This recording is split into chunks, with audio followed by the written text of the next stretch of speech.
We're here at the premiere of the BMW i3, the second of the Neue Klasse family that we're going to get from BMW in the stunning blue. We're going to work around the outside and look at some of the features on the inside.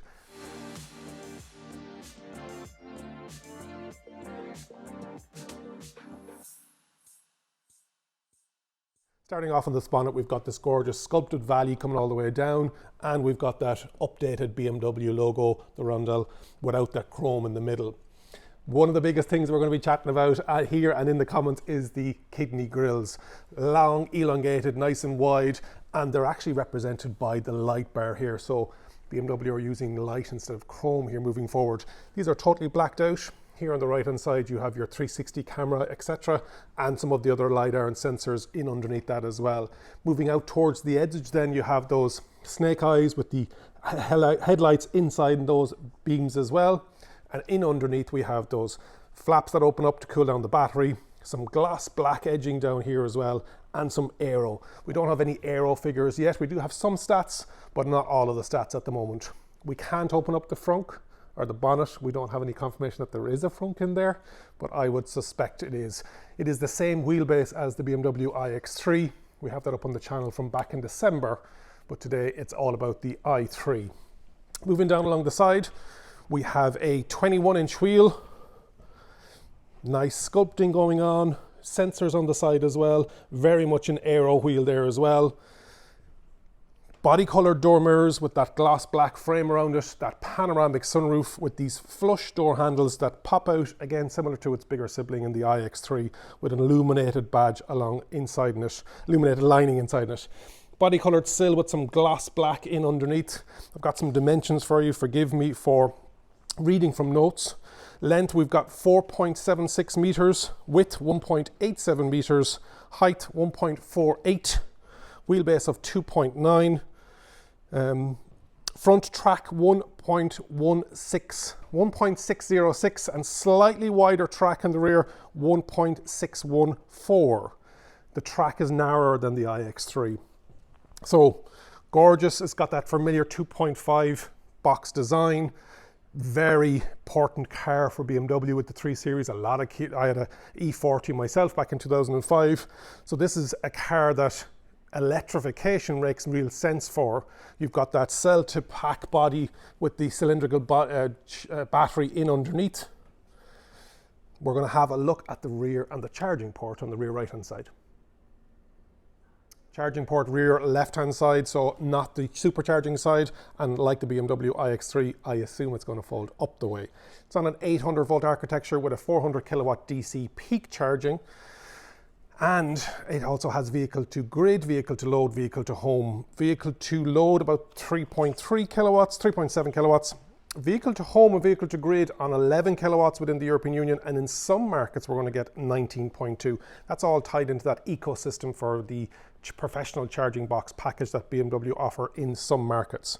Down along the rear then you've got this Le Castellet blue, gorgeous in the M colours, and you've got that continuation of that valley that's in this rear. We don't have a coast-to-coast taillight. We've got that BMW updated badge, and you've got those L-shaped brake lights at the rear. Gorgeous, diffused. I can't open this today. We don't know what the size of the boot is, but down in underneath we have the diffuser with the reversing light and that fins going on in gloss black. Yeah, really nice. Power wise, we are looking at, this is the i350 xDrive with 2 electric motors. The rear axle is an EESM and the front axle is an ASM. Total combined 345 kilowatt, giving you 469 horsepower and 645 newton meters of torque. This won't be lacking. Let's have a look on the inside. Inside, it's very similar to its bigger sibling, the iX3. We've got that panoramic iDrive with the 4 elements. 3 are standard, 1 is optional, so we've got the iVision across all the way. Same size, I'm told, as the iX3, with the elements that you can change and customize. Really nicely user interface if you're interested in finding out more about that. The iX3 video is already up on the channel. We've got that 3D head-up display. We've got the 17.9-inch free-cut style angled towards the driver display going on here as well. Again, lots of customization here, changing pictures, changing colors, and as well as that we have that ambient lighting coming through. On the iX3 it was more of a knitted fabric, whereas this is more of a solid texture going on. Very horizontal, similar to the iX3, and again, the steering wheel that we would have seen in the iX3 as well. So we've got that vertical 6 and 12 position. The side panels aren't connected to the central actual screens, and you've got that shy tech going on. Left hand side is lights and indicators, right hand side is wipers, and that adjustability in the seat with it as well. On the door, you've got the central locking and also the door, the seat movement, and you've got your window controls as well. Center console has a charging puck, which is slightly different to the iX3 that we looked at back in December. 2 cup holders, and you've got that central seat. The iDrive rotating dial is no longer with us. Hazards, park, reverse neutral, drive, etc., etc., with that armrest and that floating element in underneath. Digital white interior, 2-tone here as well, with the glove box. Overall, a nice place to be, and you haven't been dropped too far down, but with that cell-to-pack technology with the cylinders, I've got great headroom here. I'm 6'2", 188 centimeters. I feel I'm connected, and that iDrive panoramic vision doesn't feel like it's eating into the actual windscreen. It's just below the bonnet, so they've done a great job of that aspect ratio.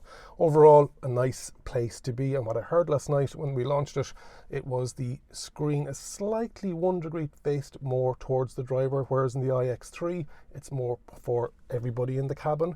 So there's a bit more driver focus going on with this i3.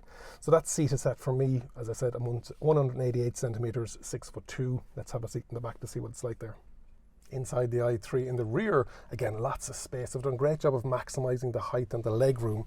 Knees and thigh support, not bad. A good depth on the seat as well, and a nice angle on it.